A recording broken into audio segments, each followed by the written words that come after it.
Hi, I'm Anne Marie. And I'm Mylette. This is the new normal.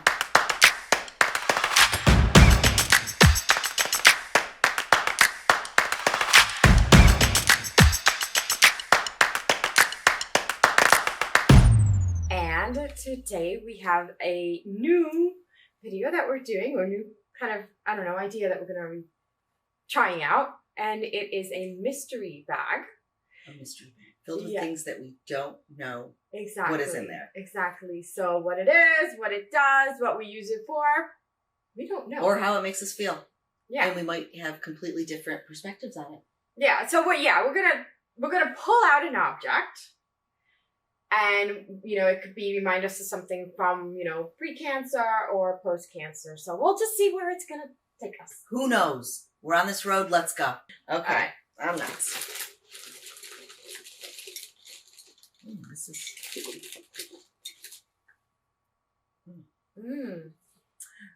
This actually reminds me, when I was diagnosed, we have a very good priest friend, and my father loves him dearly.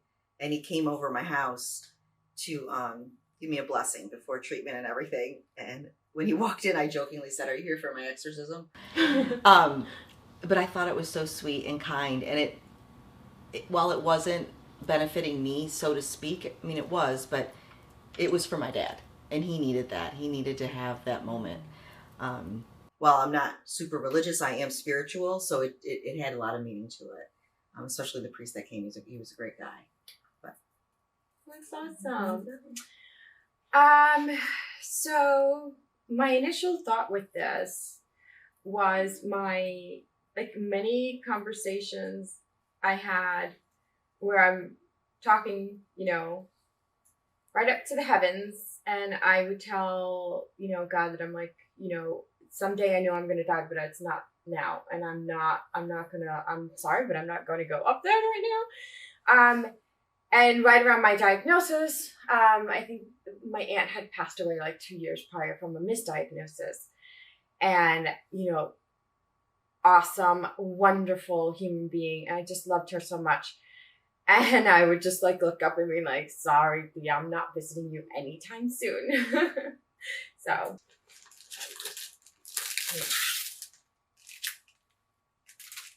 Oh, look at that. Well, doesn't this bring a great little memory to me? It reminds me of the first time I Googled, I have cancer, and I had cancer showed up. And I remember sending that first message because I realized I found my community where I needed to be.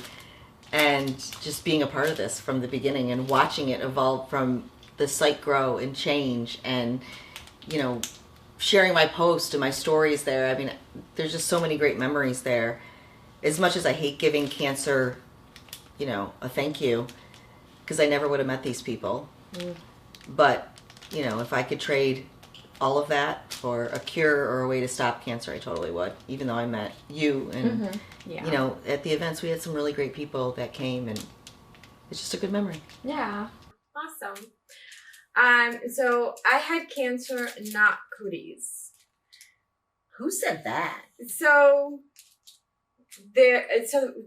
a couple of stories with this. Well, for one, it's that the whole stigma around cancer, especially she's got cancer, and especially with older generations who speaking about it is very taboo. This sticker or this bumper sticker was created just to kind of say that, just getting near me, talking to me, you're not gonna, cancer's not something that you can catch. Can't catch it. And Thank so, God. And let me see, I can't remember if this was the 5 letters. 1, 2, 3, 4, 5. It might have been. It might have the 5 letters. So with I had cancer, we won. It was one of our 3 Webbies. And the Webby is the Oscars of the web. And I went up on stage, and I was supposed to have, because you only have 5 words you can say. So I was supposed to say, I had cancer, not cooties. And I just started bawling. I'm on my way to the stage. And it was one of the first times that I said I had cancer out loud. Because before that, I wasn't really saying it to such a big audience. No, saying it out loud is... And it wasn't, it wasn't like texting, it wasn't a message, it wasn't an email, it was the actual words, me saying it. So coming to accept, like, I had cancer. Like, wow, that's crazy. And then this on the back is something that we always kept saying. Shared experiences is shared strength, because if I share my experience, Absolutely. I'm sharing the strength that you can gain from some of that. And, our community's there to do exactly that. I really hope there's a unicorn in here. Because if there was a unicorn in here, oh man, wouldn't it be fantastic? I think you're almost on my toe. Oh, I like your toes. Hey. Oh. Eesh. Oh. No, thank you. Being violently shoved into menopause is probably the only perk is not having to deal with this anymore. For me personally. However, might make somebody else feel I kind of miss it. Yeah. I'm like, oh my God, like I haven't worn one of these in quite some time now. And I miss that it means more youthful and still having ovulating. everything kind of working the way it was supposed to be. It's funny once you know somebody and you know different people's stories, which is so important. I knew what my thought was immediately, but I knew what yours was going to be because you shared your story. That's how I know. And I know that can be a serious trigger to a lot of women and men, quite honestly, because if they've lost, any chance to have a child, things like that do make them remember. Yeah. So it's like when you are young and you have it, you want to get rid of it. Yeah. And then when you don't have it, you miss it. Yep. All right. Probably, I always tell people I have 2 regrets. One is being a jerk to people when I was younger. I can't ever take that back. That's why I try to have a kind life now, but I wasn't always nice. And taking my first drag of a cigarette. 2 things I regret. Oh. These are definitely a gateway to many other things. That's for sure. Interesting. I never tried it. Never had the urge to or the desire. I did, peer pressure is real because I did have a friend who started, and this was in high school. I did have a friend who was like, just picked it up, and then she would be like, you want to try it? I simply said no, and that was it. That was like the end of it. So it's not like, they tried to push me.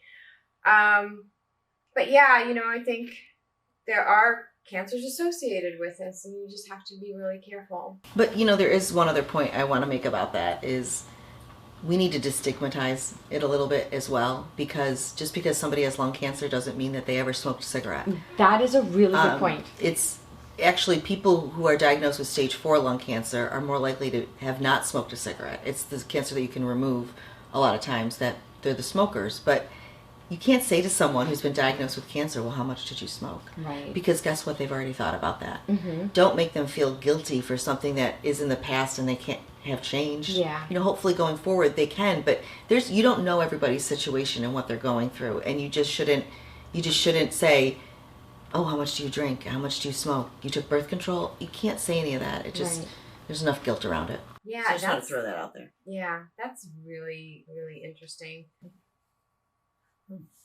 What'd you get there? This is a cartridge to a marijuana. Oh, I thought it was another lipstick. No, this is a lifesaver for me personally. I used medical marijuana throughout, and it helped me with my nausea, with my pain, with my anxiety, with sleeping the little that I do. I could not have gotten very far without it. And I find it completely amusing that there's so much stigma and oddities about using medical marijuana when it's natural, yet I'm a recovering addict, and they were shoving oxy down my throat and Ativan and everything else. And I just kept saying, why are you doing this? Like, I don't understand that. We've really diluted medical marijuana and how it really should be used.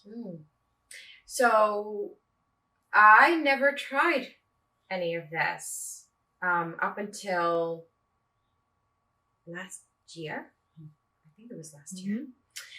And so for me, the reason was that it wasn't legal, and I had this, like this good girl thing. When you're raised, it's like immigrant parents. Like I had to like make sure that they were proud of me, and I didn't want to do anything that would disappoint them. And so for them, any drugs were drugs. Right. And, back then you heard all these commercials about it. Say no to drugs, say no to drugs. And, as I got older and older and I was like, well, why can't they just make it legal if it's something that it's so natural? And I'm glad that now it is in a bunch of locations. And I tried it now like twice. One other thing I want to say about this is that this has THC, but there's also something like CBD that people can do. Oh, absolutely. It has no THC. It's not, it doesn't have the, what do you call it? The drug in it, whatever. It doesn't have the THC, which gets you high. I do want to make a point about this though. If you are in treatment and you are going through cancer right now, you need to get medical grade.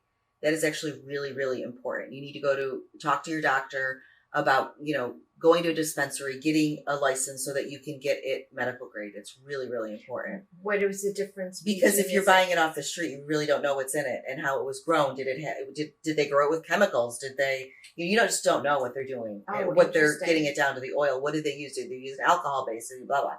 If you get it from a dispensary medical grade, that is what you should be taking 100%. Oh, interesting. Okay. 100%. Good to know.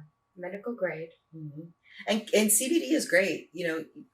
Straight CBD is a fantastic thing. And if you don't, and I know what you're saying, Myla, about everything you said, and I totally respect that, but some people don't really want the full effects of the THC. So you get a 90 CBD and 10% THC. So that THC just gets you just a little bit. The THC is what relaxes you, but the cannabinoids, the CBD in it, that is what helps with your pain management and your nausea and everything. Okay. All right. Is this the last thing? Yes, it is. Oh my gosh. Is it a unicorn? Oh, I don't know. Epic fail. I'm sorry. It's okay because this was a very important item to have. You cleaning yourself, you can't have perfumes if you're going through radiation. You shouldn't really. You need a very good, hydrating, clean soap to use, especially after surgery.